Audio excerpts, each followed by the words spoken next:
Bom dia, pessoal. Sejam todos bem-vindos, bem-vindas à nossa aula 5 de Literatura Brasileira 1. Tá? Bem, na semana passada, nós iniciamos nossa leitura, nossa reflexão e análise acerca dos textos dos autores que são classificados como pertencentes ao Barroco. Nós começamos com Gregório de Matos, e aí nós vimos aqui de forma muito breve a, alguns dos sonetos do Gregório de Matos. Nós nos concentramos principalmente no primeiro soneto que eu disponibilizei. Nós nos detivemos mais numa análise estrutural do texto.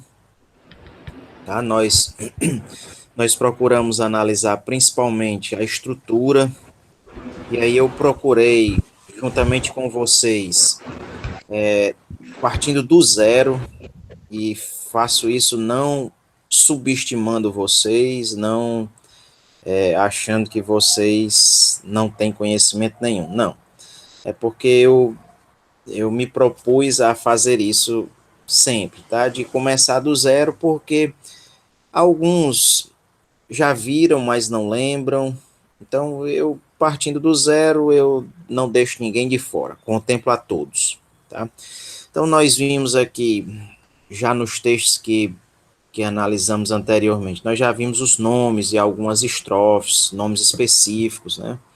Nós já vimos o que é uma quadra, o que é um quarteto, nós já vimos o que é métrica, o que é escansão, como fazer a escansão, tá, de alguns versos. Nós já vimos nomes de alguns versos, nós já vimos que existem versos que são chamados de heptassílabos ou redondilhos maiores. Nós já vimos que existem versos de 10 sílabas, são os decassílabos. Tá? Nós já vimos como é que se chama determinadas estruturas, né, que são fixas. Por exemplo, nós já vimos o nome desse poema, que é composto por 4 estrofes, sendo as duas primeiras 2 quartetos e as duas últimas 2 tercetos. Tá? Nós já vimos que esse tipo de texto ele se denomina, né, soneto. É um gênero literário, tá, muito utilizado em todas as épocas, desde o classicismo com a sua popularização por meio de Camões, até hoje o soneto ele é muito utilizado e é uma das formas mais conhecidas de poesia no mundo todo. Então, nós vimos diversas informações acerca da estrutura do texto, certo? E é necessário nós conhecermos o que fazer diante de um texto. Então, uma primeira análise que podemos fazer, e a ordem não importa, tá? Estou dizendo em primeiro lugar porque foi a que eu me propus a apresentar primeiro, mas a ordem não importa, tá? Então, uma primeira análise é justamente a análise estrutural, certo? A análise formal. Como é que, qual é a forma do texto, como essa forma está estruturada, tá? Nós vimos métrica, nós vimos rima, nós vimos diversas questões que são próprias dessa análise formal, dessa análise estrutural, ok? E por conta disso, nós vimos muito pouco acerca da temática do texto do Gregório de Matos na semana passada. Então, eu vou retomar rapidamente o texto do Gregório de Matos, porque merece uma observação maior da nossa parte, o texto do Gregório de Matos. Tá? Como nós só nos concentramos na estrutura, na forma, eu vou retomar hoje, de acordo com o cronograma, está previsto para nós vermos o, o barroco ainda, só que por meio do texto do Botelho de Oliveira, é o que está proposto para hoje em nosso cronograma. Só que eu vou retomar rapidamente o Gregório de Matos e vou falar um pouco mais sobre a temática do Gregório de Matos, tá? E aí nós retomaremos em seguida o texto do Botelho de Oliveira, tá? Então eu vou colocar aí na projeção o texto do Gregório de Matos para nós retomarmos aí de forma rápida essa temática, tá? Vou tentar ser breve, mas também não correr tanto. Okay? Então vamos lá. Nós vimos na semana passada esse primeiro soneto aí dessa obra, dessa parte da obra do Gregório de Matos que ficou conhecida como sacra ou sagrada, tá? E a gente vê isso pelo próprio título, né? A Jesus Cristo. Quando a gente vai fazer uma análise textual, pessoal, o título já é muito sugestivo para o tema que vai ser explorado no soneto ou no poema de modo geral.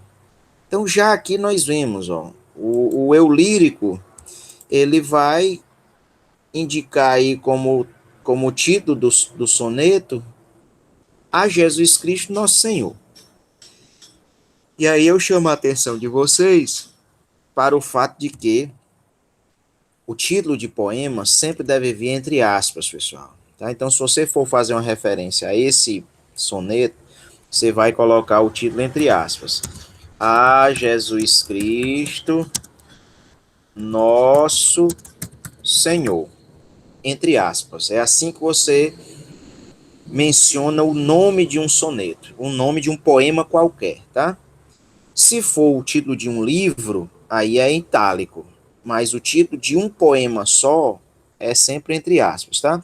Se você pegar um soneto que não tem título, e muitos sonetos não têm título, você vai nomear esse soneto pelo primeiro verso. Então, digamos que se esse soneto aqui não tivesse título, você ia dar como nome para ele o primeiro verso. Então, você ia dizer que o nome dele era esse aqui, ó.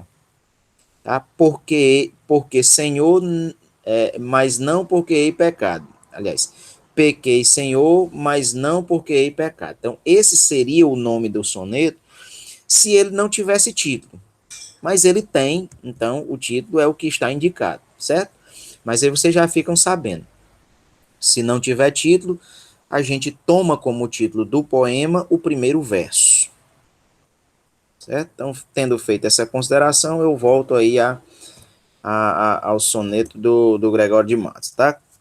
Repito outra coisa, eu lírico sempre deverá ser escrito assim, ó, eu lírico, separado, tá? Sem hífen. No passado tinha o hífen, mas aí a reforma ortográfica fez o favor de tirar o hífen de diversas palavras, dentre elas a palavra eulírico, tá? Então hoje eulírico não é mais uma palavra só, são duas palavras, é uma expressão, é um sintagma, ok? Então vamos lá. Pensando aqui sobre o tema desse soneto, nós já tínhamos lido na semana passada, eu vou fazer uma outra leitura rápida, deixa eu diminuir aqui um pouquinho o tamanho para poder aparecer o soneto todo. Pronto. Então, nós já tínhamos feito uma leitura rápida na semana passada e hoje nós vamos ler novamente para nós falarmos aqui de forma rápida sobre o tema desse soneto. Então, veja. Porque pequei, Senhor, mas não porque hei pecado, da vossa alta clemência me despido. Antes, quanto mais tenho delinquido, vos tenho a perdoar mais empenhado. Se basta a vos irá tanto pecado, a abrandar-vos sobeja um só gemido, que a mesma culpa que vos há ofendido vos tem para perdão lisonjeado. De se uma ovelha perdida já cobrada tal glória e prazer tão repentino vos deu, como afirmais na sacra história, eu, Senhor, a ovelha desgarrada, eu sou o Senhor, a ovelha desgarrada, cobrai-a e não queirais, pastor divino, perder na vossa ovelha a vossa glória. Então nós já vemos de cara, tá?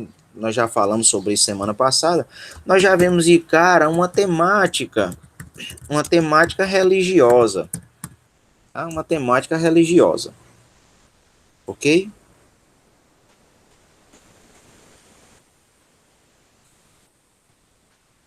Só um minutinho, deixa eu diminuir um pouquinho mais aqui. Pronto, então nós já vemos de cara uma temática religiosa, certo? Para ser mais específico, nós vemos aí uma temática que é típica do cristianismo, tá? É típica do cristianismo católico, católico romano, tá? Uma temática religiosa, isso aí está claro, ok?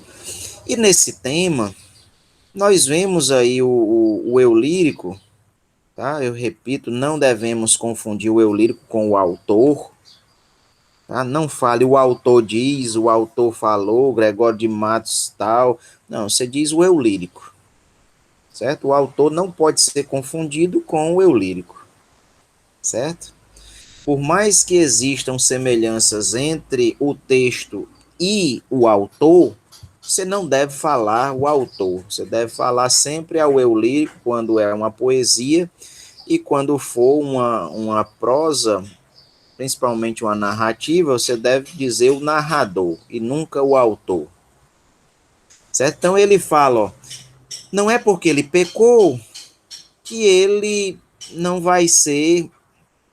Ele reconhece que peca, ó, pequei, Senhor. Ele reconhece.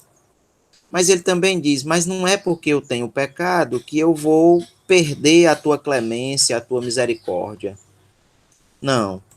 Antes, quanto mais o eu lírico tem pecado, tem delinquido, transgredido, mais ele encontra Deus, o Senhor Jesus, a perdoá-lo. E ele continua dizendo, ó, se tanto pecado é suficiente para deixar o Senhor irado, para abrandar essa ira, para tranquilizar o Senhor, basta um só gemido de arrependimento do pecador, né? Como ele faz aqui, ó, pequei, Senhor. Então basta um gemido desse de arrependimento para o Senhor perdoá-lo, né? Para abrandar a sua ira. E ele continua dizendo: a mesma culpa que vos há ofendido, né, o mesmo pecado que é uma ofensa contra Deus, contra Jesus, ele, ele tem perdão também. A mesma culpa recebe o perdão. Tá? E, e é isso que o eu lírico está apresentando aí. Na terceira estrofe ele vai dizer: se a ovelha perdida, né, depois de encontrada, traz prazer e alegria para para o Senhor, como está contado na história lá sagrada da Bíblia, né, lá em Lucas, no Evangelho segundo Lucas, capítulo 15, aí ele conclui dizendo: eu sou o Senhor, a ovelha desgarrada, eu sou a ovelha perdida, eu realmente sou perdido, eu estou perdido. Mas não queira, pastor divino, perder na vossa ovelha a vossa glória. Ou seja, ele quer que o Senhor o encontre como a ovelha perdida foi encontrada também. Então, vejam aí que é uma temática religiosa e é uma temática marcada por uma linguagem, ó, uma linguagem que é típica de alguns textos do Barroco, que é uma linguagem, ó, marcada por muita contradição. Vou usar aqui outra palavra, né? É marcado por muito paradoxo. Você vê, ó, ele fala de pecado, mas fala de clemência. Ele fala de delinquência, de delinquir e fala de perdoar. São ideias contrárias, ó. Pecar, né? Pecado e clemência são ideias contraditórias, são paradoxos, né? Nós temos também aí, ó, muitas antíteses. Nós temos ainda aparentes ideias contraditórias, tá? Nós temos aí, ó, paradoxo, antítese, contradição, está muito presente nessa linguagem aí, que encontramos aqui nesse soneto. Ó, ele continua falando, ó, ira, abrandar-se, são ideias contrárias, ó.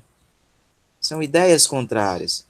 Ó, ofensa, perdão, ofensa, lisonja, são ideias contrárias, ó, culpa, perdão, né?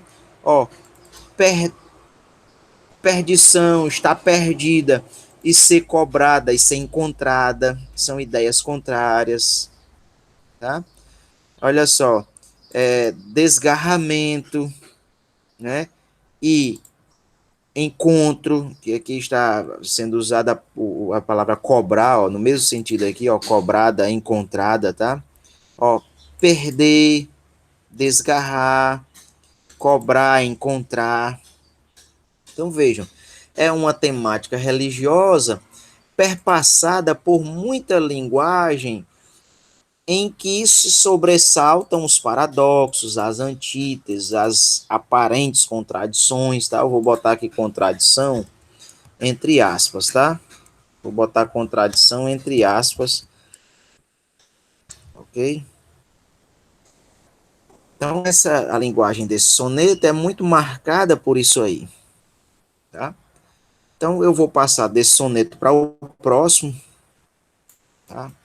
Veja, o segundo soneto, ele já no título nós podemos ver que também se trata de uma temática religiosa, de novo, ó.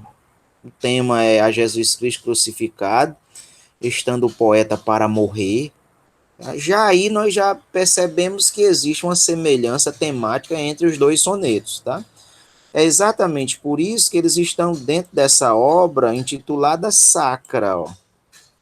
Sacra é a mesma coisa de sagrado, tá? Então, é um conjunto de texto que tem uma temática sagrada, uma temática religiosa. Então, já no tema, nós identificamos essa semelhança, ok? Vamos ler o texto aí.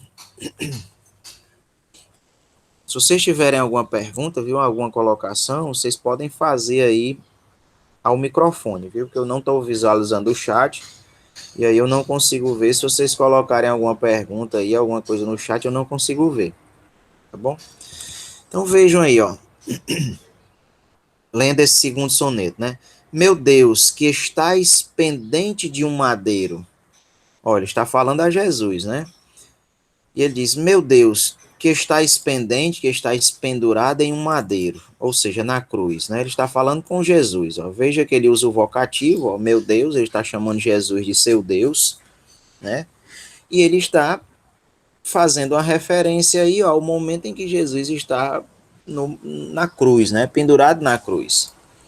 E ele continua dizendo: Em cuja fé protesto viver, em cuja fé eu confirmo, eu confesso que vivo na tua fé, né?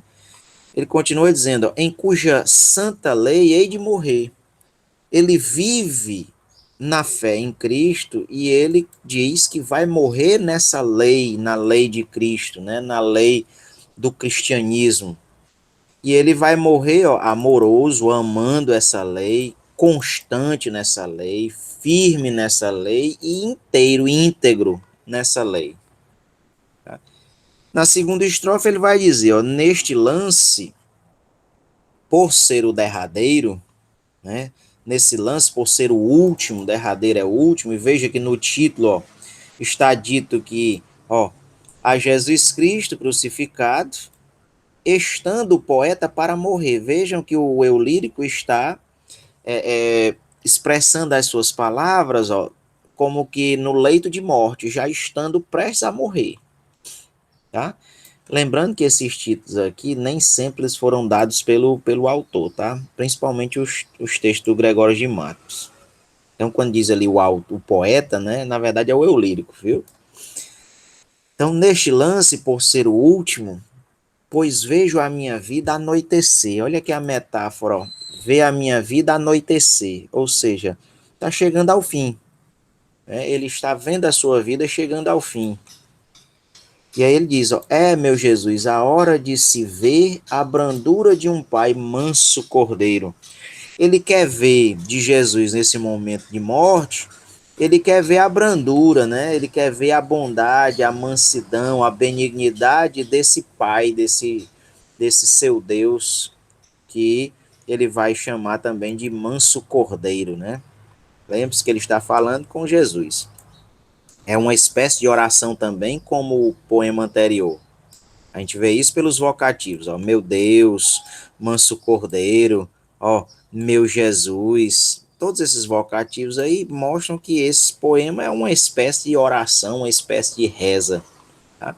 E ele continua, ó, muito grande é o vosso amor, e também muito grande é o delito dele, ó, o pecado dele.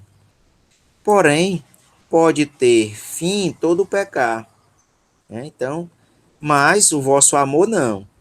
Ele diz que o amor de Cristo é grande, o pecado dele também, mas a diferença é que o pecado ele tem fim e o amor de Jesus não, ele é infinito. Esta razão me obriga a confiar que, por mais que pequei neste conflito, espero em vosso amor de me salvar.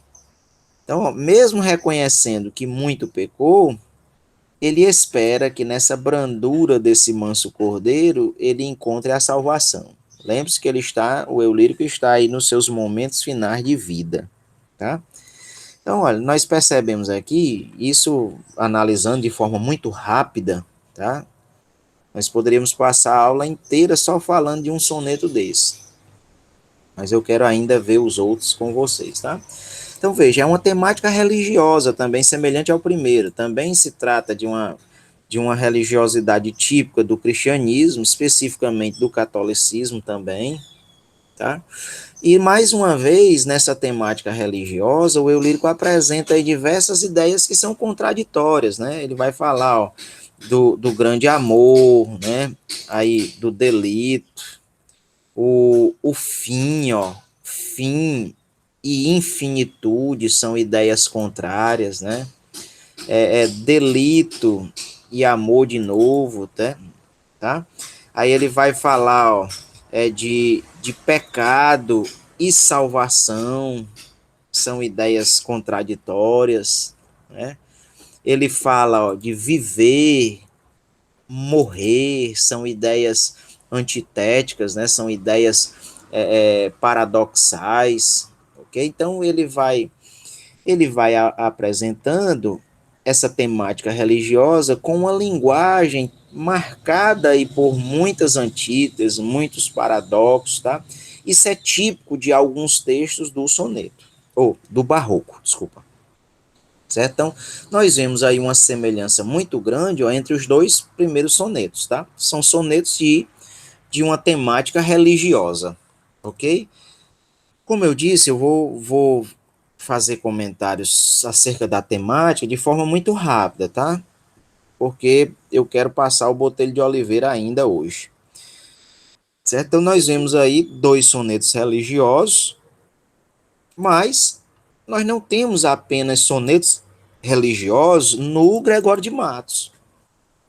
Eu coloquei aí dois outros sonetos que pertencem a uma outra parte da produção literária do Gregório de Matos, que as pessoas intitulam de lírica.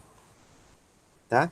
Já nessa parte lírica, nós não temos mais aquela temática religiosa, nós vamos ter uma temática diferente. Já no título nós podemos ver, ó, a Dona Ângela de Souza Parentes. Vejam que o eu lírico está se dirigindo a uma senhora, né, a uma mulher. O dona aí não significa dizer que ela seja velha, que seja de idade. É um pronome de tratamento respeitoso, tá, para as mulheres nessa época aí do Gregório de Matos, que é o século XVII. Ok? Então aqui nós já vemos pelo título que a temática não é mais religiosa. Já pelo título nós já vemos. Mas vamos ler para ficar mais claro isso, tá? Então, olha.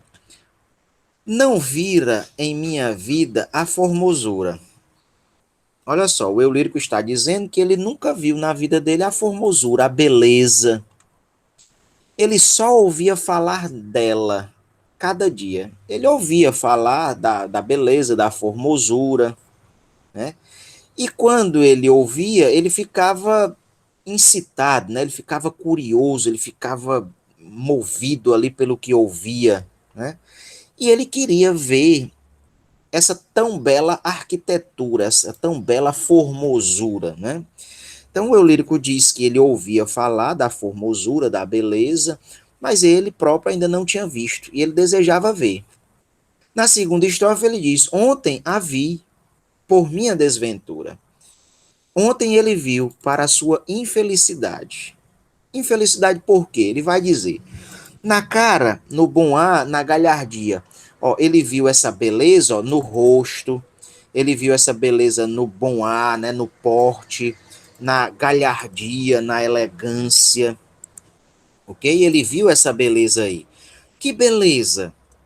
Que beleza? Beleza de quem? Aí ele vai ser claro no terceiro verso, ó. Beleza de uma mulher. Que mulher é essa? Possivelmente a que está indicada no título do soneto, né? Possivelmente a dona Ângela aí, que é mencionada no, no início do texto, tá? Ok? Então ele está falando dela, está falando dessa mulher aí, dessa mulher. E aí ele diz que viu com os próprios olhos a beleza dela, tá? Ele viu com os próprios olhos a beleza dela, ok? E ele diz, ó, que essa mulher se mentia em anjo, ou seja, ela se vestia, se fantasiava de anjo. Isso aqui é uma metáfora, tá? Isso aí é uma metáfora para dizer que a mulher era tão bela quanto um anjo. E ela tinha a aparência, né, de um anjo, ela tinha a aparência de um sol, tá? De um sol que se trajava em criatura. Ela era como uma mulher com aparência de anjo e era como um sol na aparência de uma criatura, de uma mulher. Então era muito bela, muito bela. Na terceira estrofe ele vai dizer: matem-me, matem-me, ele quer morrer. Matem-me, disse eu, vendo abrasar-me. Quando ele vê aquela mulher, ele sente um ardor, ele sente um abrasamento, né? Um queimar, possivelmente aquele queimar de Camões, né? O amor é fogo que arde sem se ver. Então ele fica abrasado a partir do que ele vê. E ele pede para morrer, justamente por causa desse abrasamento. Ele continua dizendo: se esta a coisa não é, que encarecer-me sabia o mundo, e tanto exagerar-me, né? Se esta não é a beleza, a formosura que todo mundo falava, que todo mundo exagerava, se não é, né? Aí ele continua dizendo, ó, os meus olhos disse então por defender-me. Se a beleza hei de ver para matar-me, antes olhos cegueis do que eu perder-me. Vejam que ele diz, ó, para os próprios olhos. Meus olhos, se vocês viram aquela beleza toda, se foi para me colocar em perdição, né, em tentação, em concupiscência, em desejos, se foi para me matar, olhos, que vocês viram toda aquela beleza, então, olhos, eu quero que antes vocês fiquem cegos. Antes vocês fiquem cegos do que eu receber a perdição em recompensa do que eu estou olhando. Tá? Então vejam que essa temática aqui já não é uma temática religiosa. Essa é uma temática amorosa, tá? Uma temática amorosa. É uma temática que gira em torno do amor de um eu lírico masculino por uma mulher, tá? E nós vemos nessa linguagem, nesse texto de temática amorosa, nós vemos também diversas marcas e uma linguagem contraditória também. Tá? Vejam, ó, ele fala que ele fala de matar-se, ele fala de, deixe-me ver aqui as ideias contraditórias, ó. Cadê? Ó, ele fala, beleza, cegar-se. Normalmente, beleza é para ser vista, né? Mas ele vai apresentar ideias aí, ó, antitéticas, ó, a beleza e a cegueira, né? Ele vai falar, ó, mulher e anjo, né? Um ser humano e um ser espiritual, metafísico. São ideias contraditórias, antitéticas. Ó, o sol vestido em criatura, né? Algo sublime, algo grandioso como o sol e algo minúsculo, pequeno como o ser humano, como uma criatura, tá? Ok? Então vejam que esse soneto aqui, embora tenha uma temática amorosa, ele também é desenvolvido a partir de uma linguagem marcada também por algumas antíteses, por alguns paradoxos, tá? Aqui nós encontramos bem menos antíteses e paradoxos do que nos outros dois anteriores, do que nos sonetos lá da parte sacra, tá? Então vejam, aqui nós temos uma temática amorosa, tá? O Gregório de Matos não escreveu só poema religioso, escreveu poemas de amor também, como está aí o exemplo, tá? Eu vou passar rapidamente ao último soneto, tá? O título é sugestivo, a mesma Dona Ângela, esse outro soneto é destinado à mesma mulher, tá? E daí nós já vemos que a temática é de novo religiosa, e basta uma leitura rápida para nós percebermos isso, tá? Repito, eu vou encerrar aqui, vou com essa rápida análise temática, eu vou encerrar e passar para o Botelho de Oliveira, tá? Então vejam, anjo, anjo no nome, a palavra angélica vem do grego angelos, que é anjo, tá? Então, anjo no nome, angélica na cara, angélica no rosto. Ela tem anjo no nome e ela tem o rosto também angelical. Isso é ser flor e anjo juntamente. Ó. Ela era ao mesmo tempo uma flor e um anjo. Ser angélica, flor e anjo florente. Ela era ao mesmo tempo, ó, uma angélica flor, né, uma flor angelical, e ao mesmo tempo ela era um anjo florente, um anjo de flor. Vejam aí, ó, o jogo de palavras, né? Em quem, senão em vós, se uniformara? Somente nessa dona Angélica, essas duas coisas, né? A característica da flor e do anjo se unem nessa dona Angélica, só nela, o eu lírico diz, em mais ninguém. Em mais ninguém. Quem vira uma tal flor que a não cortara? Quem foi que viu uma flor como essa e não tirou lá do, da planta, né, a flor para ficar com ela, né? De verde pé da rama florescente, em quem um anjo vira tão luzente, que por seu Deus o não idolatrara. Quem foi que não viu uma flor dessa tão bonita que não pegou para ficar admirando essa bela flor?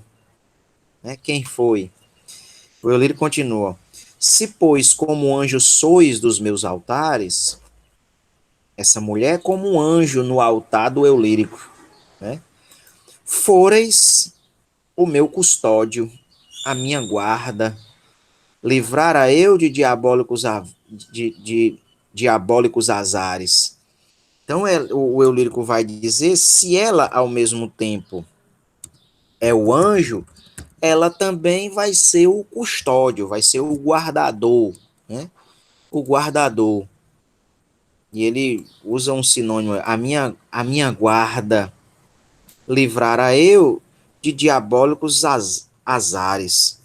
Mas vejo que por bela e por galharda, por elegante, posto que os anjos nunca dão pesares, sois anjo que me tenta e não me guarda.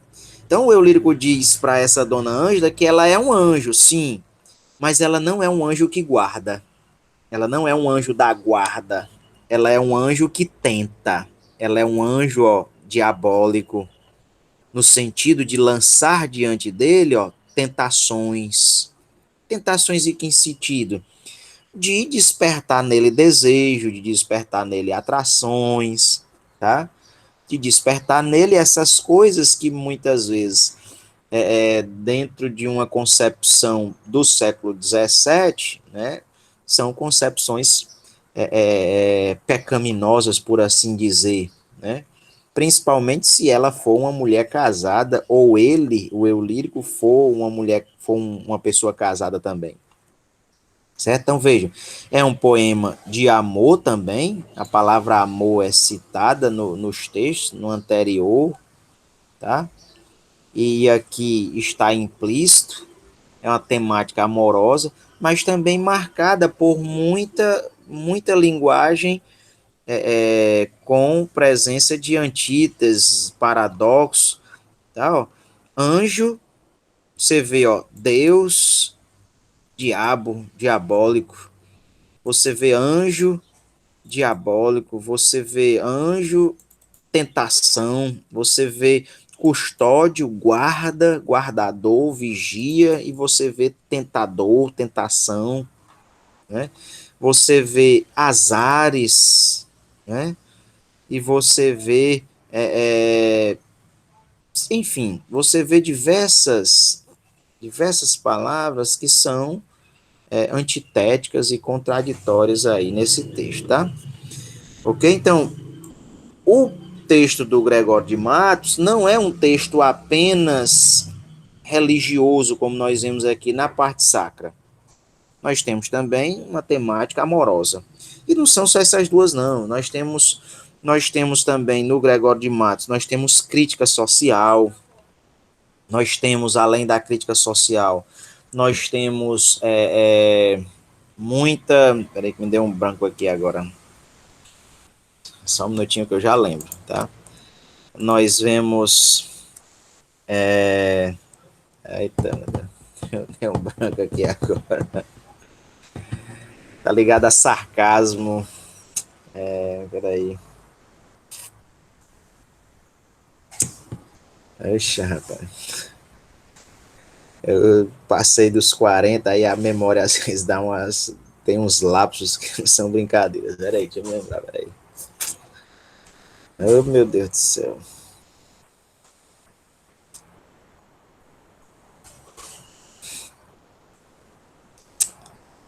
Não vou lembrar agora, não. Se eu lembrar, eu digo na hora que eu lembrar, tá? Então tem muito do. Oh, meu Deus, a palavra tá aqui, não sai. Ó, tem temática amorosa, temática religiosa, tem crítica social, tem questões ligadas à história, tem várias temáticas, tá? Tem várias temáticas dentro da poesia do Gregório de Matos, tá? A palavra que está me faltando, até o motivo pelo qual ele é chamado de Boca do Inferno, que ele critica muita gente. Ele bate em muita gente com o poema dele. Ele é muito sarcástico, tá? Ai, chapa, me deu branca agora.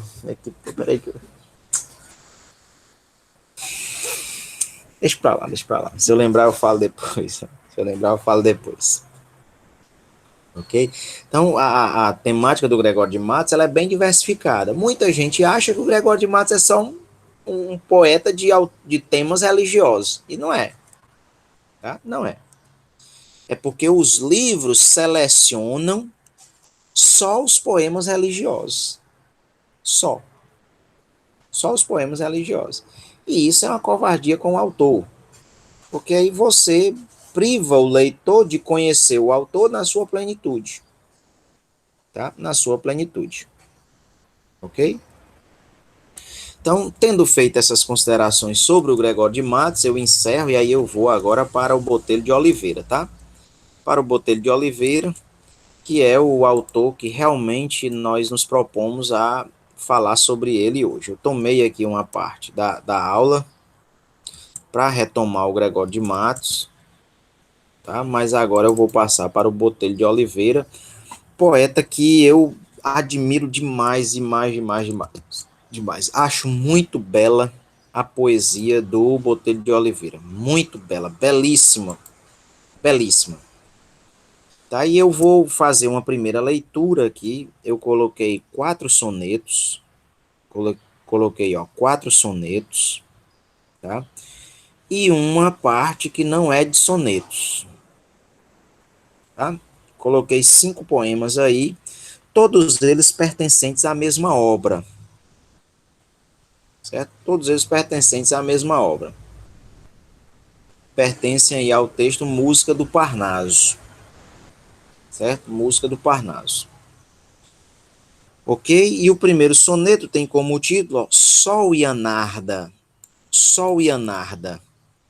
Veja que o título já é muito sugestivo. Anarda aí é o nome de alguém, tá? É o nome possivelmente de alguém. E aí vocês podem tentar pesquisar depois, tá? Quem é a Anarda? Ok? Eu não vou entrar nesse mérito porque eu estou fazendo uma análise apenas temática por enquanto, ok? Deixa eu diminuir aqui um pouco para a visualização, para o poema ficar todo dentro da mesma projeção. Então, vou fazer aqui uma leitura rápida, tá? Desse primeiro soneto. Lendo e tentando entender. Ó, o sol ostenta a graça luminosa. Ostentar, pessoal, é mostrar com orgulho, tá? Mostrar, assim, demonstrar, ok? Então, o sol, ele ostenta uma graça luminosa. E a anarda, ela por luzida se pondera. Ela é comedida justamente no brilho dela. O sol se ostenta e a anarda, ela é comedida, ela se pondera. Essa é a diferença entre o sol e a anarda. Veja que o título é o sol e a anarda. A diferença entre o sol e a narda é que o sol ele se ostenta, ele se vangloria da sua luminosidade. E a narda não. A narda ela é ponderada, ela é moderada. Ela não fica se ostentando, tá? Depois o Eulírio continua. O sol é brilhador na quarta esfera. O sol brilha lá na quarta esfera, né? E a narda brilha na esfera da formosura. O sol brilha no céu como um astro, mas a anarda brilha aqui na terra com a sua formosura, no campo da formosura. Então veja, o Eulírico está comparando, ó, o sol e a anarda. Tão belo quanto o sol é a anarda, tão luminoso, tão brilhoso quanto o sol é a anarda. Só que o sol brilha no céu e a anarda brilha na esfera da formosura. Fomenta o sol a chama calorosa. O sol, ele alimenta a chama que queima, né? A anarda, ela alimenta a chama viva que queima, que altera o peito. Olha só que beleza aí, ó, desse verso, né? A anarda, ela altera, né, a chama viva que mexe no peito, né? Ou seja, a anarda, ela mexe com os sentimentos. O sol desperta o calor, né? A anarda desperta os sentimentos. O jasmim, o cravo e a rosa, ao sol se esmera. Quem vocês conhecem o processo da fotossíntese, né? A, a, os vegetais, de modo geral, a, a, a flora, de modo geral, ela tem uma relação muito grande com a, a, a luz do sol, tá? É o processo aí da fotossíntese. Ok? E o Eulírico diz aí, ó, que o jasmim, o cravo, a rosa, todos esses elementos aí, que são elementos associados à beleza, o jasmim é belo, a rosa é bela, tá? Eles se esmeram, eles melhoram a aparência deles justamente diante do sol. É a luz do sol que dá a beleza para o yasmin, para o jasmim, para a rosa, para o cravo, tá? Agora veja o que o lírico diz da anarda. cria a narda, o jardim, o cravo e a rosa. Quem faz o jasmim, quem faz o cravo e quem faz a rosa é a própria narda. Então, se o sol contribui para a beleza desses elementos aí, quem cria esses elementos é a própria narda. Então, vejam, o eu lírico continua comparando o sol e a narda. Na terceira estrofe, o eu lírico vai dizer: o sol na sombra, né? A sombra dá belos desmaios. Com os olhos de Anarda, a sombra é clara. Pinta maios o sol, Anarda maios. Olha só, o sol ele provoca desmaios, né? A sombra, mas alguém com os olhos na Anarda, a própria sombra se torna clara. O sol é responsável pela beleza de maio, né? Dos meses de maio. Mas a Anarda são os próprios meses de maio. A Anarda é a própria beleza. O sol contribui para a beleza de maio, mas a Anarda são os próprios meses de maio. Ela é a beleza em si. Veja que ele continua comparando a Anarda e o sol. E nessa comparação, deixa eu terminar, que aí eu faço a minha pergunta. Ó, mas desiguais só nisto. Se repara, o sol é liberal sempre de seus raios. O sol sempre dá os seus raios. Mas a narda, ela é sempre avara, ela sempre retém os seus raios de beleza. Lembre-se que a narda brilha, ó, na esfera da formosura, tá? A diferença entre os dois é essa aí, que o sol ele dá o seu raio e a narda não, ela retém os seus raios. Tá? Ok? Então vejam que o eu lírico compara o sol e a narda. E nessa comparação aí, pessoal, que o eu lírico faz, quem é que vocês acham que é superior? Nessa apresentação que o eu lírico faz aí de uma comparação entre o sol e a narda, quem é mais belo dos dois de acordo com a linguagem do eu lírico? O que é que vocês acham aí? Para eu ver que vocês estão ligados, tá? Os 9 que estão aí. Aproveitem e botem aí a presença. Botem aí presente no chat, para eu ver os 10 que estão presentes. Coloquem aí presente. Nessa. Sim. Então, vocês. Alguns escreveram, né, que quem é mais belo aí na comparação é a Narda. E de fato, o eu lírico ele coloca a Narda numa posição de superioridade, tá? Então vejam que tematicamente falando, nós temos aí uma semelhança entre esse primeiro soneto do Botelho de Oliveira com alguns dos textos do Gregório de Matos. Ok? Alguém usando o microfone, fale aí. Fale a resposta do que eu vou perguntar agora. Esse soneto do Botelho de Oliveira, tematicamente, se assemelha a quais textos do Gregório de Matos?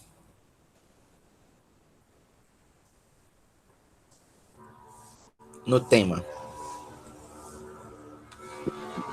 A temática amorosa. Da temática amorosa, tá? Da temática amorosa. Concordo plenamente, tá? Você está certíssimo. Quem foi que falou? Ivna. Ivna. Obrigado, Ivna, tá? Você está certíssimo. Então, nós vemos aí uma semelhança temática entre esse soneto e alguns dos textos do Gregório de Matos. Não são todos, tá? Querer fazer uma comparação entre um autor e outro, você sempre tem que ser coerente, tá? E o que nós vemos em alguns textos é incoerência, porque alguns textos elegem só, alguns livros elegem só determinados poemas de um autor e faz a comparação só entre esses selecionados e outros. Aí a pessoa afirma o que quiser desse jeito. É igual aquelas religiões que pegam um texto da Bíblia, tira o texto do seu contexto para ensinar o seu próprio ponto de vista. Desculpa. Para ensinar o seu próprio ponto de vista. é desonesto. Então, alguns teóricos acabam sendo desonestos com determinados autores. Tá? Dá para nós compararmos o Botelho de Oliveira com o Gregório de Matos? Dá. Mas, tematicamente falando, não existe uma semelhança entre todos os textos deles. Não existe. Botelho de Oliveira, ele trata aqui de uma temática puramente amorosa nesse primeiro texto, que só se assemelha com aqueles dois sonetos da parte lírica do Gregório de Matos.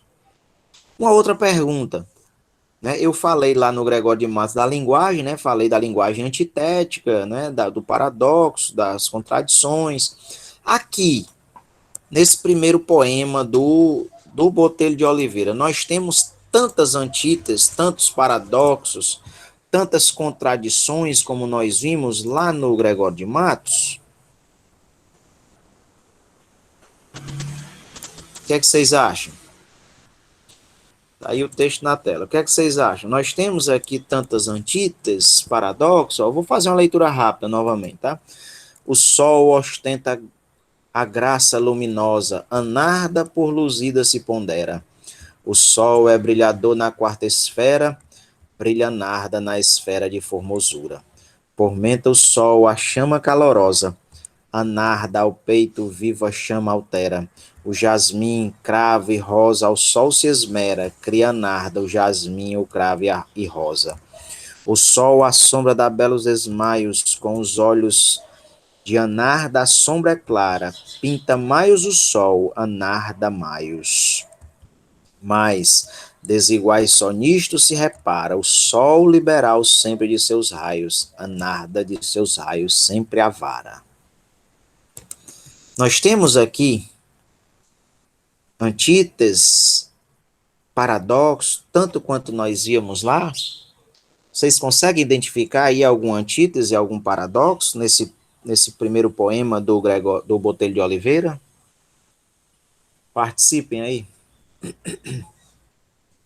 Eu acho que nesses primeiros dois versos, eu acho que tem um pouquinho. Só um minutinho. Por O favor, primeiro, se você puder falar um pouquinho mais próximo do microfone, um pouquinho mais alto, eu quase não estou ouvindo. Aí você diga o seu nome pronto, primeiro, por favor. Israel. Eu Pronto, Sam. acho que nos primeiros dois versos tenha, porque tem a parte o sol ostenta e aquela parte luzida se pondera, né? Ostentar é exibir, ponderar é quase que o contrário, né? Isso. Pronto. Concordo plenamente contigo, Israel. Concordo plenamente. Nós temos aí, de fato, uma ideia antitética, tá? Ostentar e ponderar são duas ideias que caminham em direções opostas, tá? São ideias antitéticas. Concordo com você plenamente. Além dessa, Israel, você encontra mais alguma? Os demais também, qualquer um outro que quiser contribuir, pode ficar à vontade, tá? Muito obrigado, viu, Israel? Aí eu pergunto para o próprio Israel e para os demais. Vocês encontram mais alguma outra antítese aí? Mais alguma outra? Na segunda estrofe tem, ó, também tem essa parte de chama calorosa e embaixo chama altera. Tá. E aí, qual Também seria tem essa ideia de exatamente diferença, né? a ideia antitética? Pronto, chama calorosa é uma chama, né, bem viva. E Certo. aí, na parte de baixo fala chama altera. Então, se altera, vai mudar alguma coisa, né?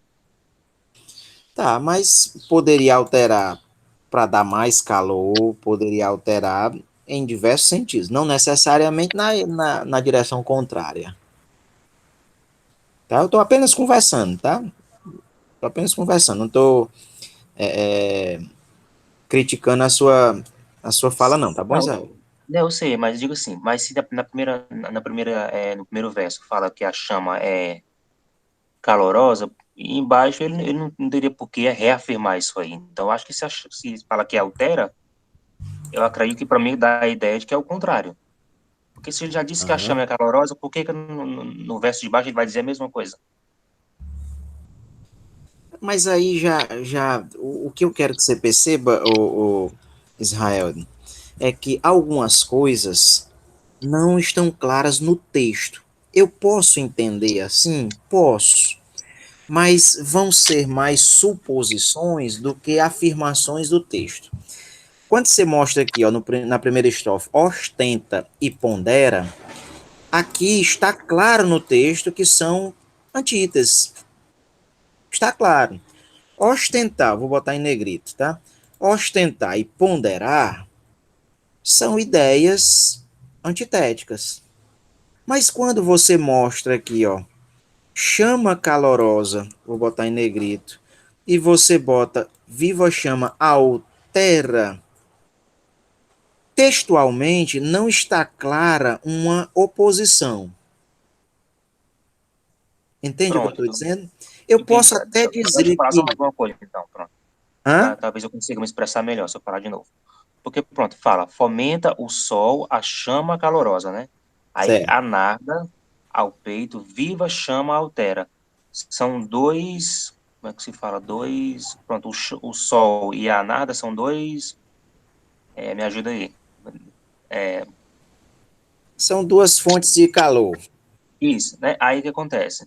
Se fala que no primeiro verso que o sol a chama é calorosa e embaixo a nada ao peito vivo a chama altera, para mim dá uma ideia de diferença. Não, concordo com você plenamente, Israel. Concordo com você plenamente na questão da diferença. Só que antítese não é a mesma coisa de diferença. Ó, deixa eu lhe dar um exemplo, tá? Eu tenho aqui esse celular e tenho aqui esse óculos. Eles são diferentes, mas eles não são antitéticos, certo? Vou lhe dar mais um exemplo de diferença. Eu tenho aqui livros e eu tenho aqui no meu computador teclas, letras. São diferentes, mas não são antitéticos. Antítese é quando a diferença caminha em direção oposta. O que são antíteses? Se eu usar o preto e o branco, preto e branco não são diferentes? São diferentes. Mas eles são diferentes opostamente.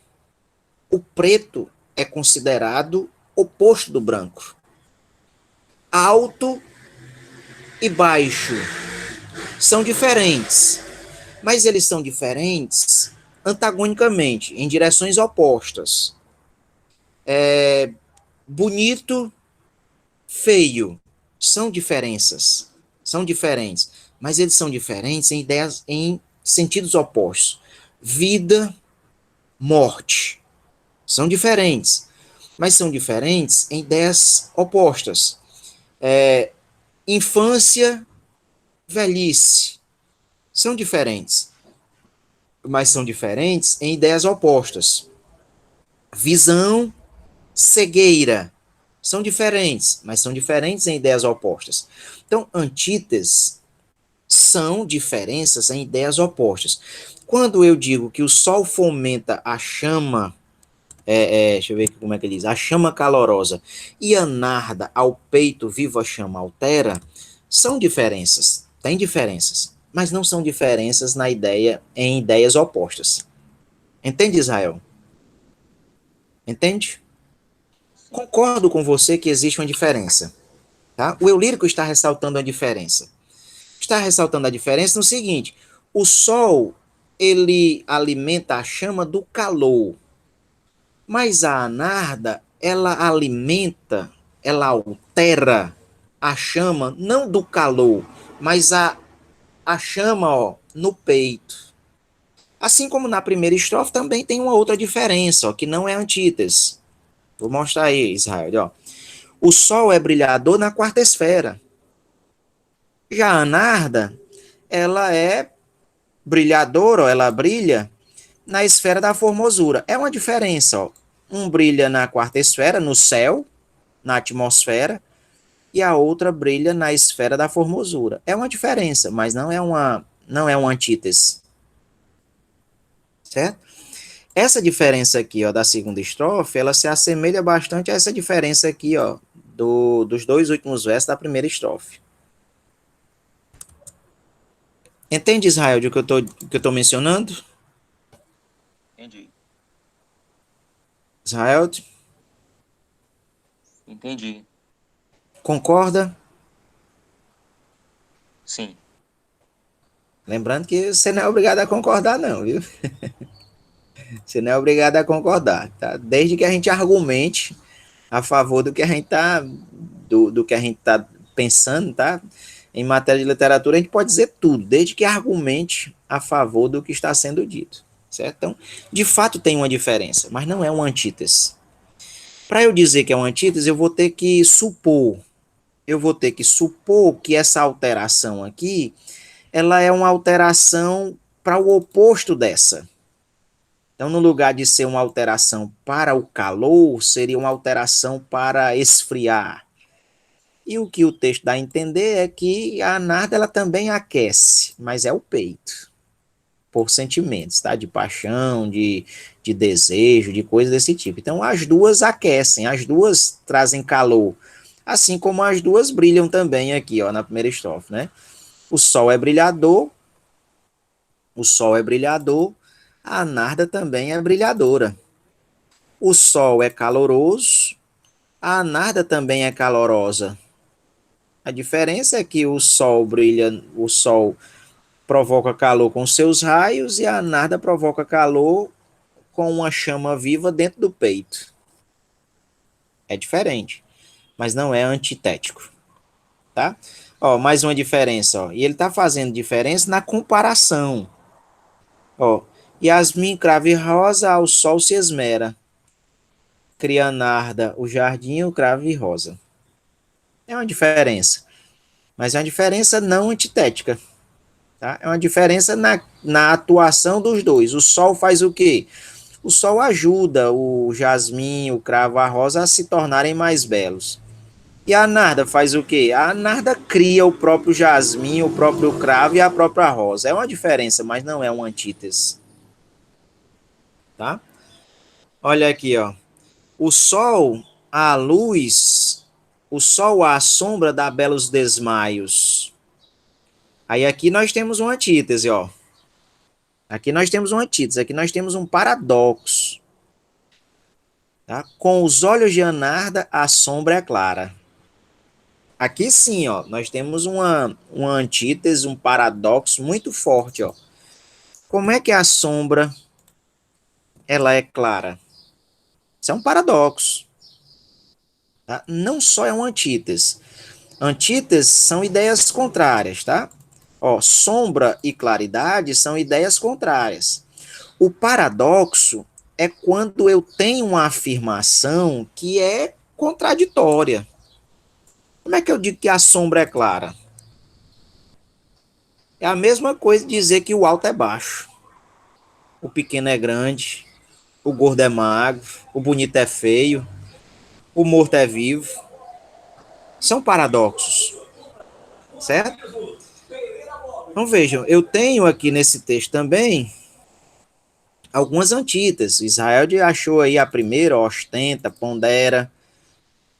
Como ninguém identificou, eu estou mostrando aqui, ó. Sombra, clara, tá?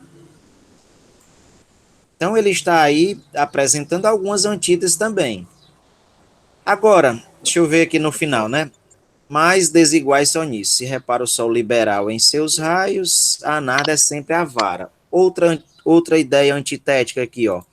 Liberal é quem dá, é quem libera, tá? E outra avara, né? É avarento, ele é suvino, tá? As ideias aí, pessoal, é o seguinte: liberal é quem libera, quem dá, tá? E avaro é quem retém.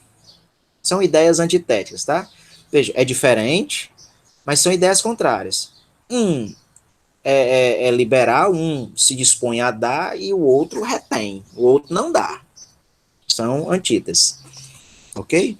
Então nós temos aí também, ó, no texto do Botelho de Oliveira, algumas antíteses, como nós vemos lá nos textos do Gregório de Matos. Certo? Aqui as antíteses são mais sutis, né? São mais sutis, mas tem antítese aqui também. ok? Alguém quer falar? Alguém levantou a mão aí, foi? Se alguém quiser falar, pode falar, viu? Sou eu. Professor, Pode falar. Só fale um pouquinho mais próximo ao microfone para ficar mais alto, que eu estou ouvindo baixinho. pronto. Antítese é uma figura de linguagem, não é? Isso. Pronto. É uma figura de linguagem. O paradoxo também, tá? O paradoxo também. São duas figuras de linguagem.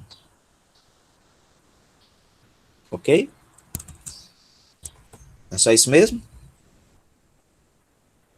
Só. Ok, obrigado. É o Israel, né? Isso. Obrigado, Israel. Ok, pessoal? Então vejam, a temática desse primeiro soneto aqui do Botelho de Oliveira é uma temática também amorosa, tá?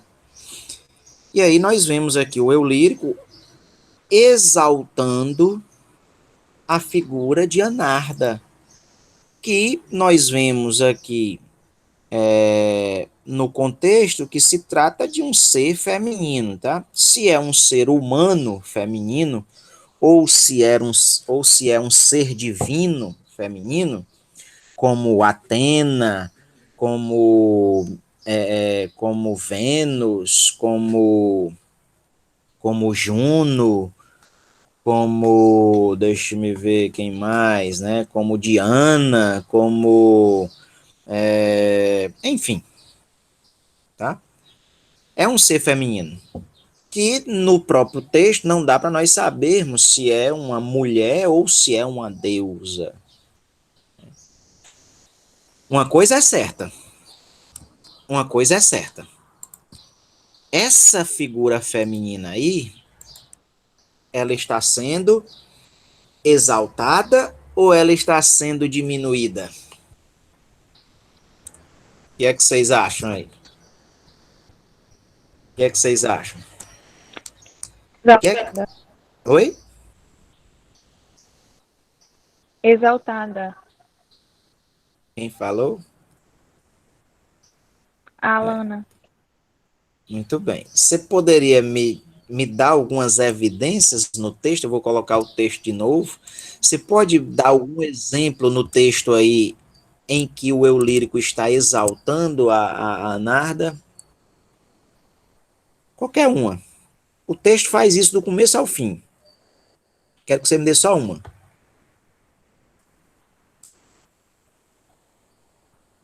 Um exemplo aí no texto em que o eu lírico exalta a Narda. Mostre aí.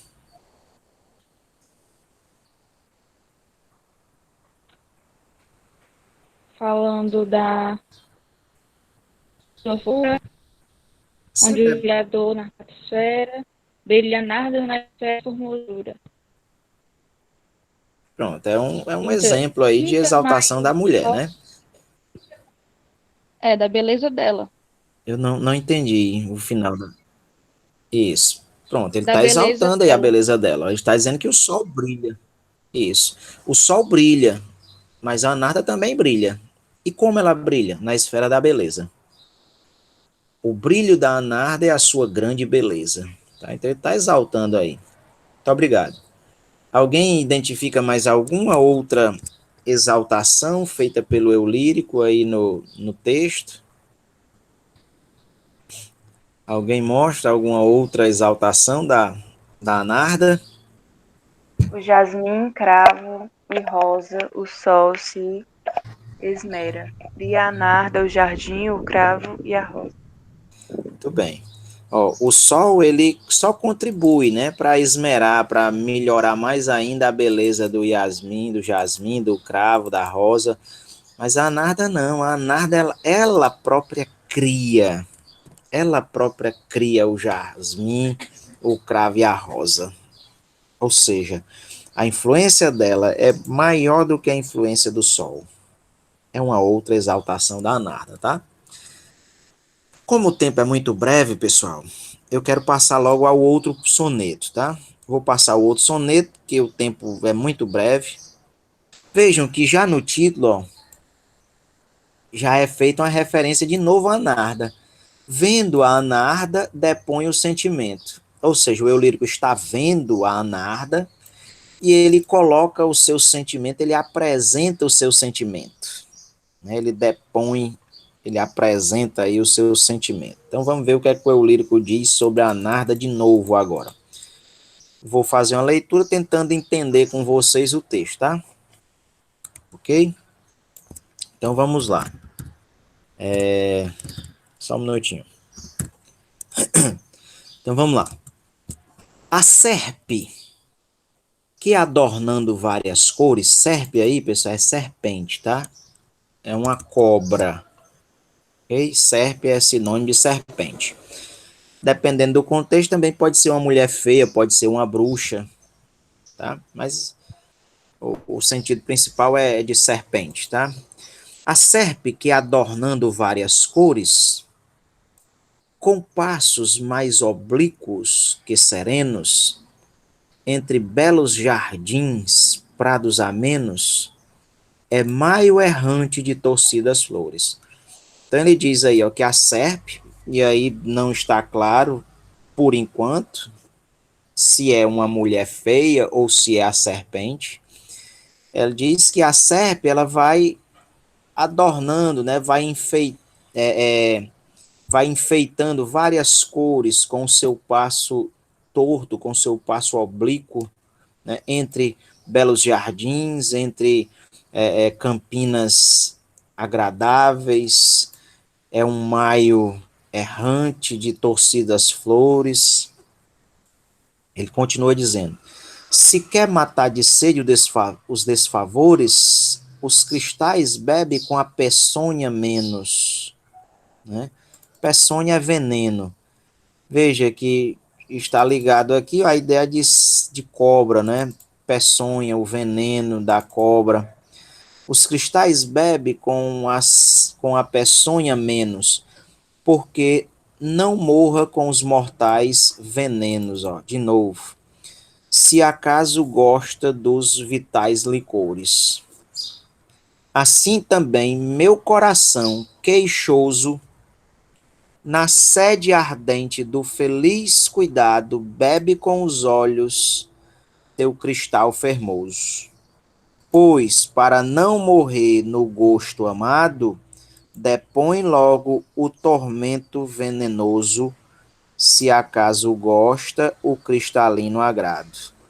Então vejam, o eu lírico aqui vai comparar a Narda a uma serpente, tá? Vai comparar a Narda a uma serpente que acaba dando aí o seu veneno, ó, para matar, ó, porque não morra com os mortais venenos, se acaso gosta dos vitais licores, né? Essa cobra aí, essa serpente, ela vai adornando de várias cores, ela vai enfeitando com várias cores, com um passo oblíquo, né? Entre belos jardins. Vejam só, o maio ó, é o tempo da primavera, né? E aí, essa serpente, ela está sendo chamada de serpente justamente por causa da peçonha, por causa do veneno. Vou destacar aqui com negrito, ó. Cobra, peçonha, que é veneno, veneno de novo. E aí o eu lírico lá no final diz, ó, pois para não morrer no gosto amado, o que é o veneno aí? O veneno é justamente o sentimento que essa serpe, no caso a Narda, ela desperta nos olhos, ó, bebe com os olhos o cristal fermoso. Quem vê a Narda, quem bebe com os olhos, ó, quem vê a Narda, bebe com os olhos, tá? Quem bebe com os olhos, corre o risco de morrer. E o eu lírico diz, ó, pois para não morrer no gosto amado, depõe logo o tormento venenoso, ou seja, bota logo para fora o veneno que bebeu. Se acaso gosta, o cristalino agrada. Cristalino, vocês sabem que é uma parte do olho, tá? É a parte que proporciona a visão ao olho, tá? É o cristalino. Se você tiver um problema no cristalino, você fica cego. tá? Então, o cálice justamente são os olhos, tá? Por meio dos olhos, a pessoa acaba bebendo o veneno, a peçonha da serpe, da anarda, que é a beleza dela, né? Que provoca aí, ó, o gosto amado, ó. Ó, o gosto amado. Então, para não morrer com o veneno da beleza da anarda, o eu lírico ele depõe, ó. Depor é colocar no chão, é livrar-se de algo. Então, o eu lírico procura logo se despojar, tirar o seu sentimento, colocar o seu sentimento no chão, porque senão ele vai morrer. Veja que é isso que diz o título, ó. Vendo a narda, depõe o sentimento. Ou seja, coloca o seu sentimento no chão. A narda, aqui, comparada a uma serpente, não negativamente, não dizendo que ela é ruim, dizendo que ela é feia, que ela é má, não.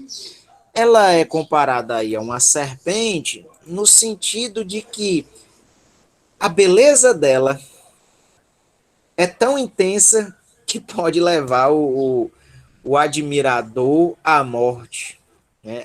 O admirador à morte, tá? Não entenda isso no sentido literal, que a pessoa vai morrer, tá? Não é nesse sentido. É de que a beleza é tanta que vai provocar sentimentos de tristeza, principalmente se ela for uma deusa e esse amor for inalcançável, for um amor platônico. Aí é que vai gerar a morte mesmo, tá? A morte do sofredor, né?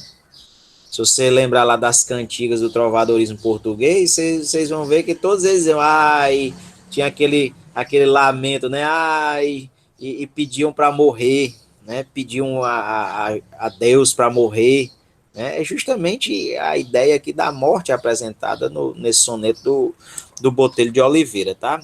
A narda é comparada a uma serpente, não porque seja má, porque seja ruim, porque seja vilã, não. É porque a sua beleza acaba provocando sentimento nos admiradores, né? Que pode levar a essa morte poética, né? O sofrimento poético do eu lírico. Ok? Então vejam que esse segundo soneto, ele também continua mantendo a temática, a temática do amor, né? A temática amorosa.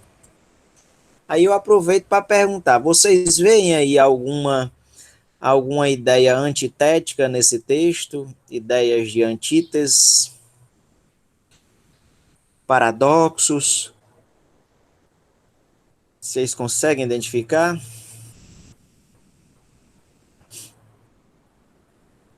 Conseguem identificar?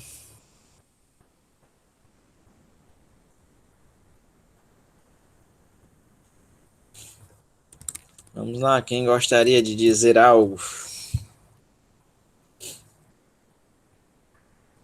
Tem algum antítese? Algum paradoxo?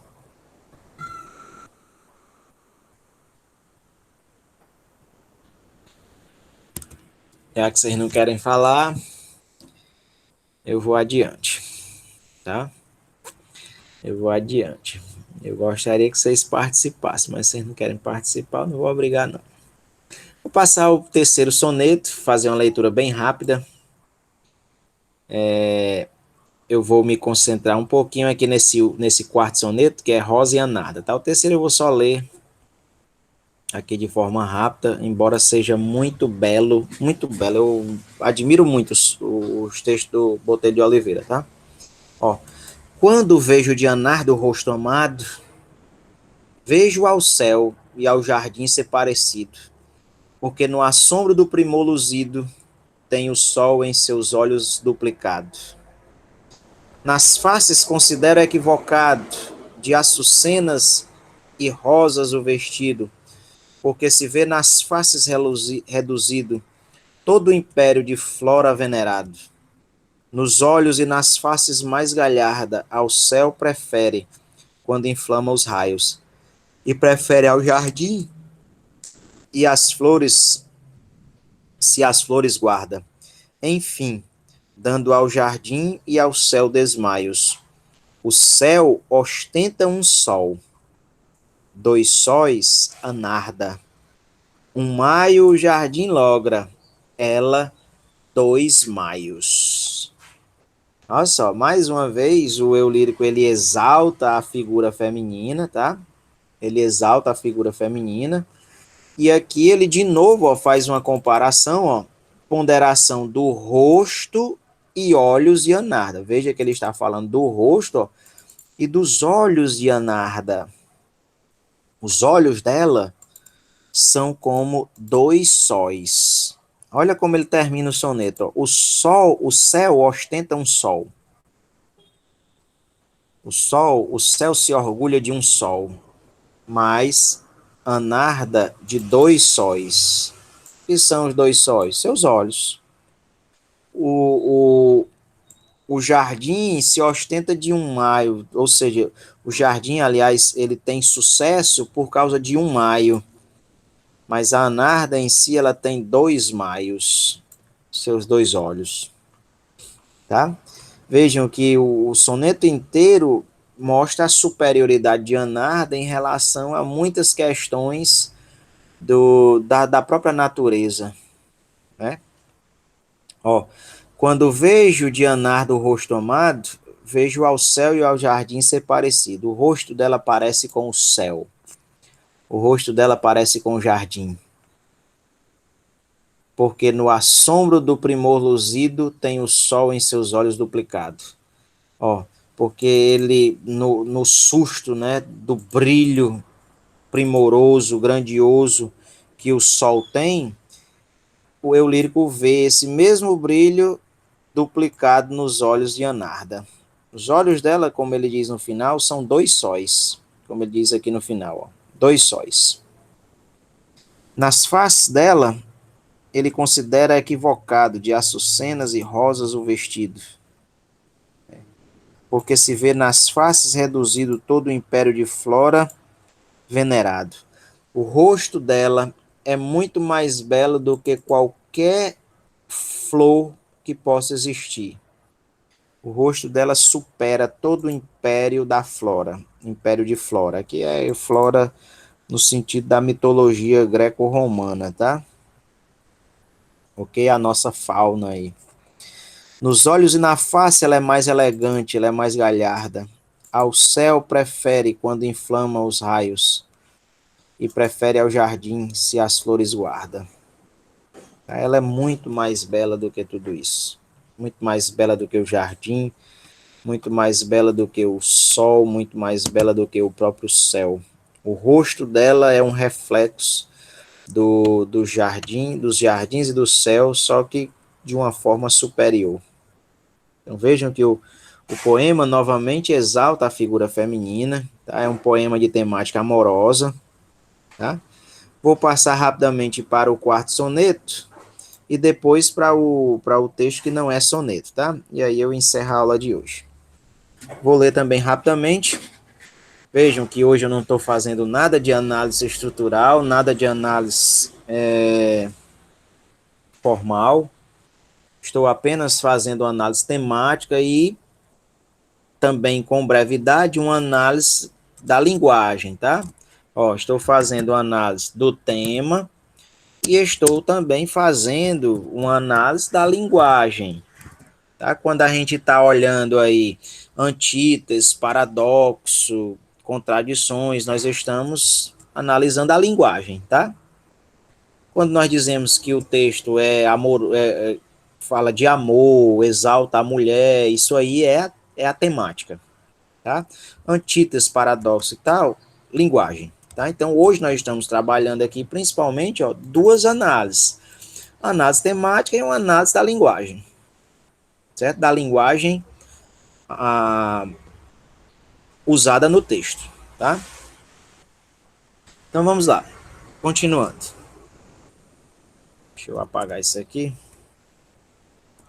Continuando.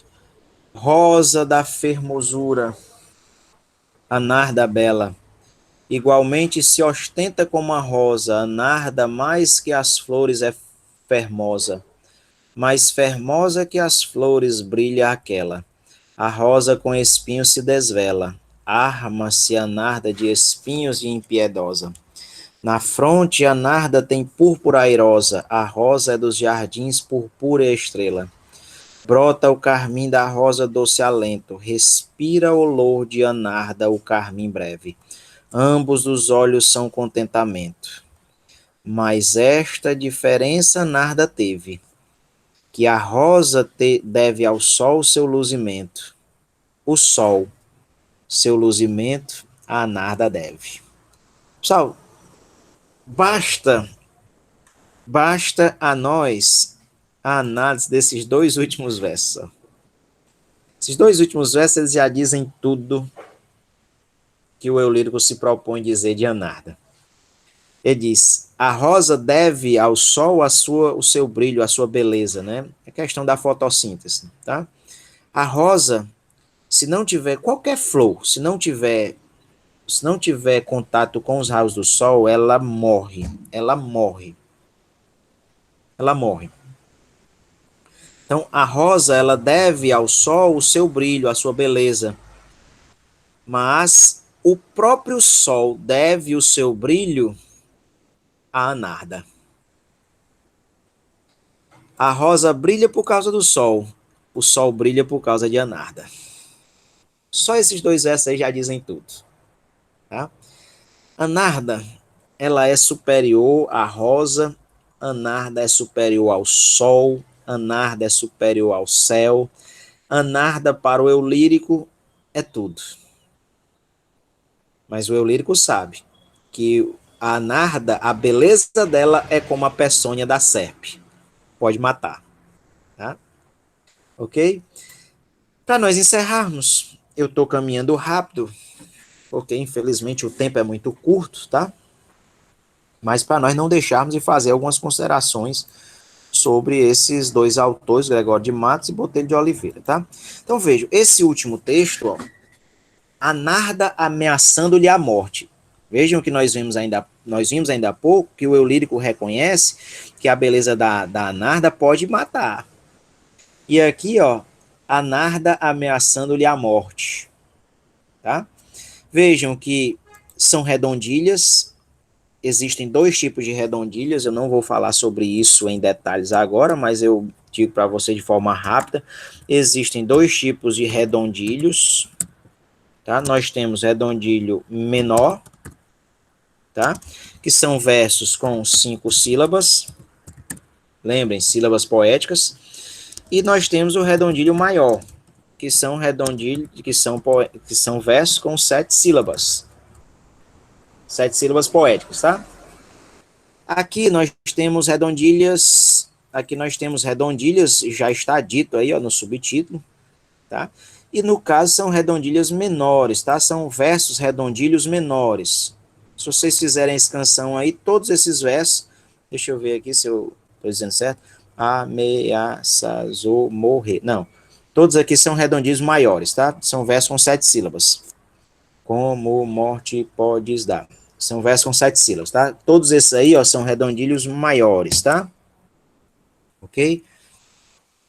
Vocês já sabem o que é um redondilho menor e já sabem o que é um redondilho maior, tá? Eu vou apagar aqui isso e vou deixar apenas o tipo dos versos aí, tá? São redondilhos maiores, tá? São redondilhos maiores, todos. Se vocês fizerem a escansão de todos os versos, todos eles vão ter 7 sílabas.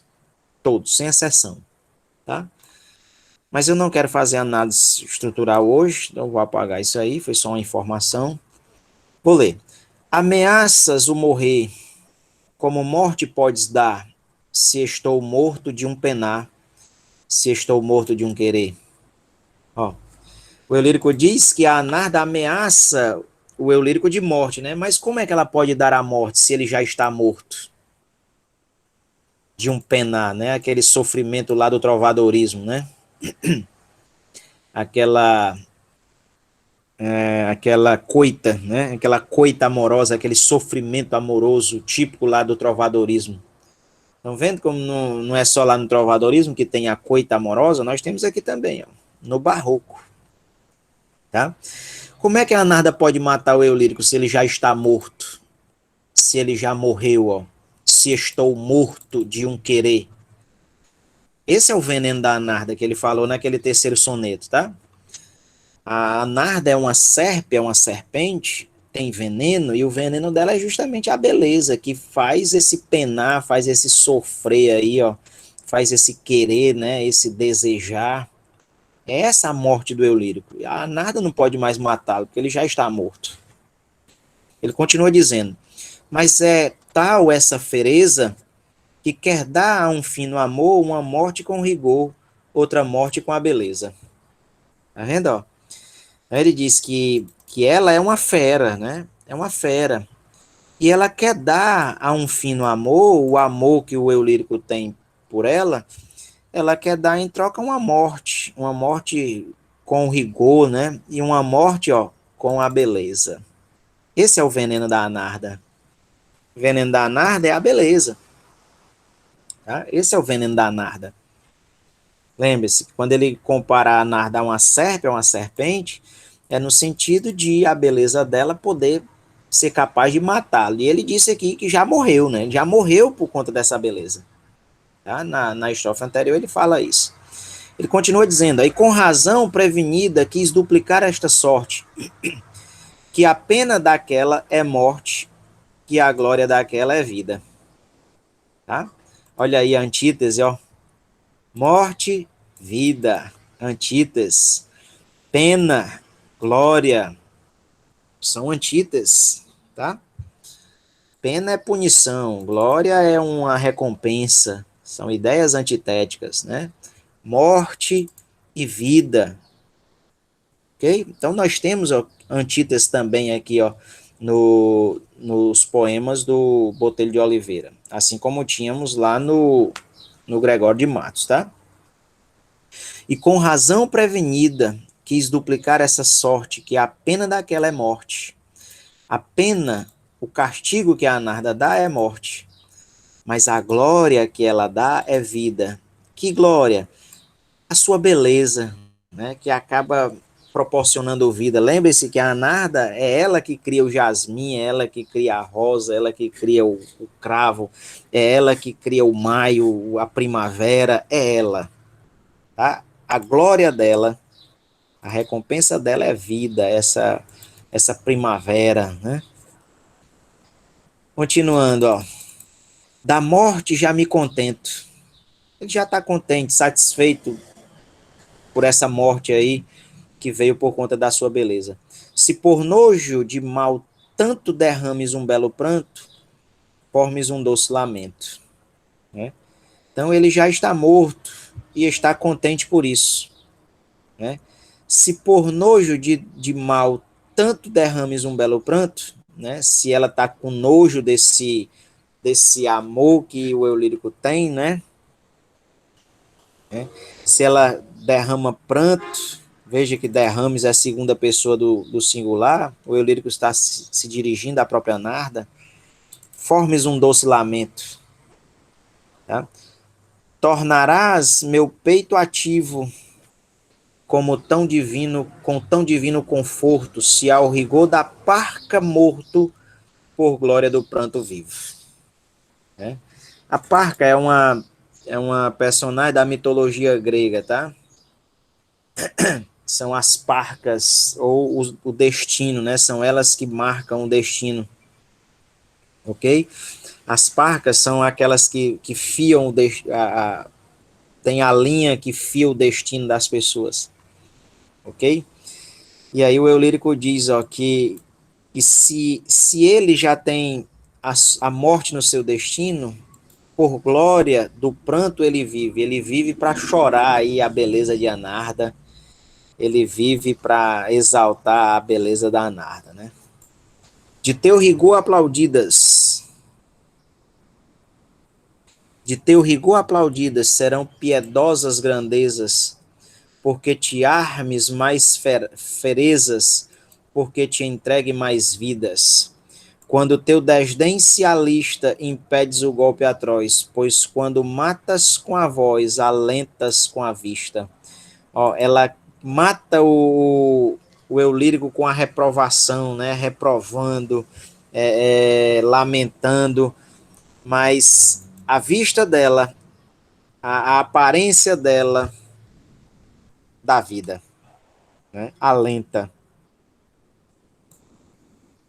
E as duas últimas estrofes: confunde, pois, a nociva impiedade que te exorta a um tempo uma vida morta, a um tempo uma morte viva. Olha aí a antítese de novo, pessoal. Duas vezes, ó. Vida morta. Vida morta é um paradoxo. Tá? Vida morta é um paradoxo. Porque não, dentro da lógica, né, você não pode falar de vida morta. Ou tá vivo ou tá morto. Tá? Ou tá vivo ou tá morto. Certo? Não tem como as duas coisas, não. Então, isso aí é um paradoxo. De novo, um paradoxo aqui embaixo. Ó. Uma morte e vida. Uma morte viva. Tá? E nós temos antítese. Ó. Vida, morte, morta, viva. São antíteses. E paradoxos também. Ok? Ela, ao mesmo tempo, dá uma vida morta, porque ela tem nojo, ela tem asco aí daqueles que se apaixonam por ela. Lembre-se que ela é avarenta da sua beleza, tá? Ela retém a sua beleza, ao contrário do sol, que é liberal, né? E ao mesmo tempo ela dá uma morte viva, ou seja, é o sofrimento que provoca que provoca vida, que traz alento, né? A partir da sua beleza. De rigor os abrolhos se rompem da vida os laços, hei de morrer em teus braços, hei de enterrar-me em teus olhos. Tá? É muito bonito, pessoal. Eu acho muito bonito o texto do Botelho de Oliveira, tá? E a hora já está avançada, infelizmente, e eu quero encerrar falando do barroco, a partir desses dois autores. Tá? A partir desses dois autores. Nós vimos aqui nesses dois autores, pelo menos nesses textos que nós selecionamos, desses dois autores, nós podemos fazer algumas considerações acerca do barroco. E aí eu queria que vocês me ajudassem, tá? Por favor, o que nós poderíamos dizer do barroco com base nos textos desses dois autores? O que nós poderíamos dizer? O que nós poderíamos dizer?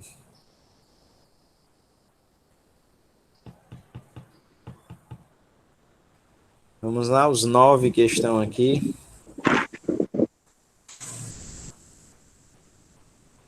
Que os textos contêm uma linguagem contraditória, com antítese e paradoxo. Pronto. Nós poderíamos dizer isso aí, com certeza. Com base nesses textos que nós apresentamos, nós podemos dizer que no barroco existe muita recorrência. O que é recorrência? É o reaparecimento de algo mais de uma vez, tá? Isso é recorrência, certo? Então nós podemos dizer que no barroco existe a recorrência da utilização de figuras como antíteses, paradoxo, tá? Dessas ideias contraditórias, certo?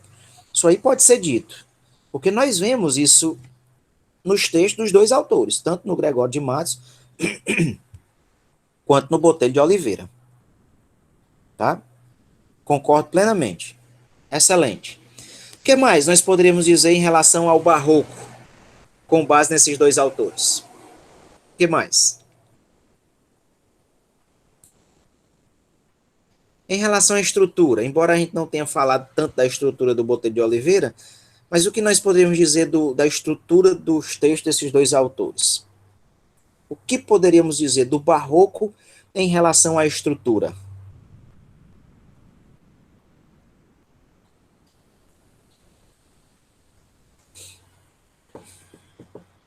Vamos lá, pessoal. Recorrência de sonetos. Hã? Recorrência de sonetos.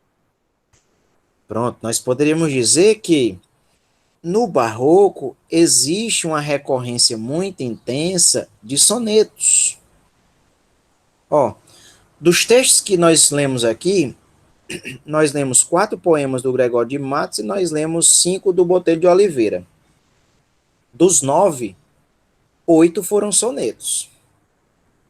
É uma recorrência muito intensa do soneto dentro do barroco. Tá? E nós poderíamos dizer que o barroco só tem soneto? Fica a minha pergunta. É uma pergunta óbvia, tá? É uma pergunta de retórica, é só para incentivar vocês a teorizar sobre o barroco, tá? Eu poderia dizer que o barroco é uma expressão apenas de sonetos? O que é que vocês dizem?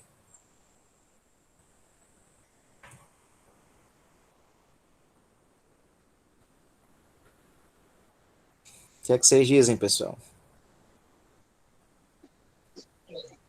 Se fosse olhar só pelo que a gente estudou, sim, né? Mas Só sonetos? não, se for olhar só pelo que a gente estudou, que a gente só estudou soneto até agora, né? No barroco, Certeza? que eu vi, sim, né? Que a aula passada eu faltei. Foi Então, a aula que eu tomando vi como base a aula de hoje. Espera aí que eu vou voltar. Tomando como base a aula de hoje. Isso aqui que eu estou mostrando aí para vocês, ó, estou passando. Isso aqui é um soneto? Isso aí que está na tela é um soneto?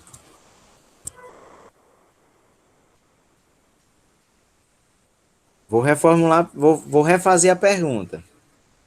Eu posso dizer que no barroco só existem sonetos? O que é que você responde Não. agora? Você que respondeu há pouco. Foi o Israel que respondeu há pouco? foi eu, professor, me atrapalhei. Não tem problema não, mas reformule a resposta então, diante do que eu estou mostrando. No barroco só tem sonetos? O que é que você responde agora? Não, Prova disso. Qual é a prova disso? Que no barroco não só tem sonetos. Qual é a prova? Esse texto aí do Botelho de Oliveira. Essas redondilhas aí, ó. Tá? Essas quadras aqui são quadras, tá? Não são quartetos. Essas quadras aí não são sonetos. Tá? Então, dizer que o barroco só tem soneto não é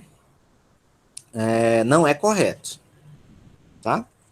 Mas eu poderia perfeitamente dizer que no barroco, com base nos 2 autores que nós vimos, eu poderia perfeitamente dizer que o barroco é uma expressão essencialmente poética. Porque o soneto ou outro tipo de poema, nós só vimos poemas até então. Então, se o barroco fosse formado só por esses 2 autores, eu poderia dizer que o barroco ele é essencialmente poético. Concordam ou discordam do que eu estou dizendo?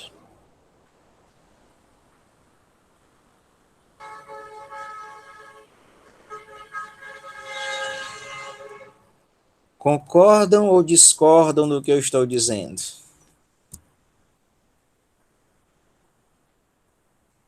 Eu fico preocupado com o silêncio de vocês, tá? Silêncio de vocês. Quando você diz assim, Cauana, só fazendo aqui uma pontuação, tá? Quando você diz, tem redondilhas também? Redondilhas não é um tipo de poema, tá? É o nome que se dá a um conjunto de versos. Ele está dizendo que esses versos aí todos são de 7 sílabas. Tá? São redondilhas. E aí, no caso, não dá para saber se é maior ou menor, a não ser que faça a expansão dos versos. Certo? Então, redondilha não é um gênero como o soneto. Soneto é um gênero literário, tá? Redondilha não. Redondilha é o nome da métrica do conjunto de versos. Ok? Bem, então vocês concordam com o que eu estou dizendo, né? O que é que nós estamos fazendo? Nós estamos teorizando acerca do barroco a partir dos textos que nós estamos estudando. É uma pena, pessoal, que o tempo é muito curto. É uma pena que o tempo é muito curto, tá? E aí, se eu passar somente um soneto de um autor, é muito pouco para vocês conhecerem, para vocês verem sobre o autor, e é muito pouco também para nós teorizarmos. Mas quando a gente apresenta também mais de um, o tempo se torna muito curto para nós analisarmos todos esses textos. Vocês viram, eu não falei nada de análise estrutural hoje. Nada, nada, nada. Na aula passada eu só falei de análise estrutural praticamente, né? E aí, o tempo é muito curto para falar de literatura. Um curso como esse, pessoal, de literatura brasileira, eu vou encerrar dizendo isso aqui, tá? Um curso como esse de literatura brasileira, para você percorrer, ó, barroco, arcadismo, romantismo, em uma disciplina de 2 créditos, pessoal, é humanamente falando quase impossível. É humanamente falando quase impossível, tá?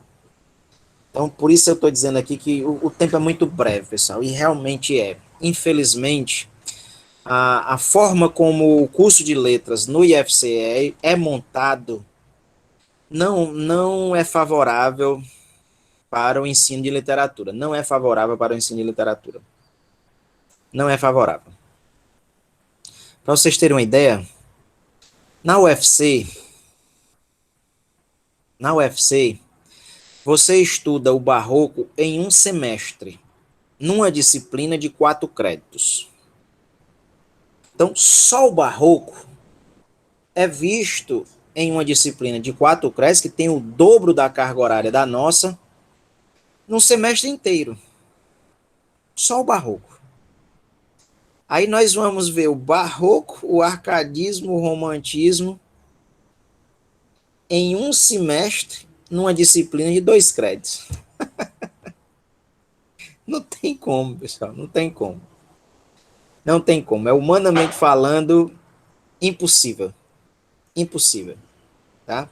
Mas eu estou tentando, na medida do possível, estou tentando ensinar vocês a como lidar com o texto, estou ensinando vocês a lidar com o texto, estou ensinando diversas questões que são típicas do estudo do texto literário propriamente dito, e não da crítica literária, e não da história literária. Estou tentando, mas eu sempre esbarro nessa dificuldade do tempo, pessoal. É um grande dificultador do ensino de literatura no IFCE. As disciplinas que são essencialmente de letras, elas têm uma carga horária muito curta. A gente vê que literatura no IFCE não é tão valorizado, infelizmente. Essa é uma realidade. Pra vocês terem ideia, às vezes você estuda literatura portuguesa, tá? Literatura portuguesa gigantesca, muito maior do que a literatura brasileira. Você estuda literatura portuguesa em 2 semestres, em 2 disciplinas de 2 créditos. Aí você vai do trovadorismo aos movimentos atuais em 2 disciplinas de 2 créditos. Não é valorizada a literatura portuguesa. Literatura brasileira nós temos 1, 2, 3, 4 no IFCE, mais 4 disciplinas de 2 créditos para estudar tudo da literatura brasileira. Também não dá. Também não dá. Tá? Infelizmente. Mas eu estou tentando, na medida do possível, fornecer aí conhecimento de causa para vocês com base no texto. Então, o que nós fizemos agora há pouco foi teorizar acerca do barroco a partir do próprio texto. A partir do próprio texto. Tá? Tudo o que nós dissemos é tudo sobre o barroco? Não, mas já é um princípio de teorização sobre o barroco. Nós na próxima semana vamos ver mais um autor, tá? Que é do barroco também, mas um autor totalmente diferente desses dois que nós já vimos, para nós, depois da próxima aula, nós teorizarmos aí um pouco mais sobre o barroco. Ok? Próxima aula nós vamos ver um texto do padre Antônio Vieira. Eu vou colocar o texto no mural da disciplina para que vocês leiam antecipadamente, tá? Vocês têm alguma pergunta, alguma dúvida, alguma colocação, alguma contribuição? Alguém tem? Alana não, Samara não. Silêncio eu vou entender como não de todos, tá? Ivna não, tá? Ivna não. Então, repito, pessoal, meu propósito não é o de ensinar a história da literatura.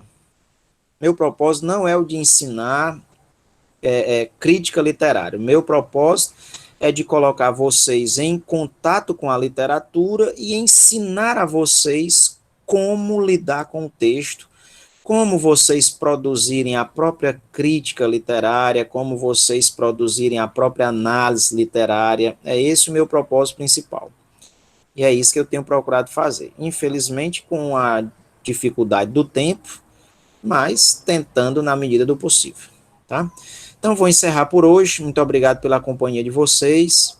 Um grande abraço a todos e a todas. Se cuidem, tá? E até a próxima semana. Antes, coloquem aí a última presença de hoje. Botem aí presente de novo no chat.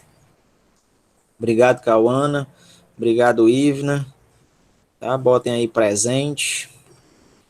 Depois vocês colocarem presente, eu vou encerrar aqui a nossa aula de hoje, tá? Então, se cuidem, cuidem dos seus e até a próxima semana, se Deus quiser. Tchau, tchau. Fiquem atentos ao mural que eu vou colocar a atividade da aula de hoje, tá? Até logo.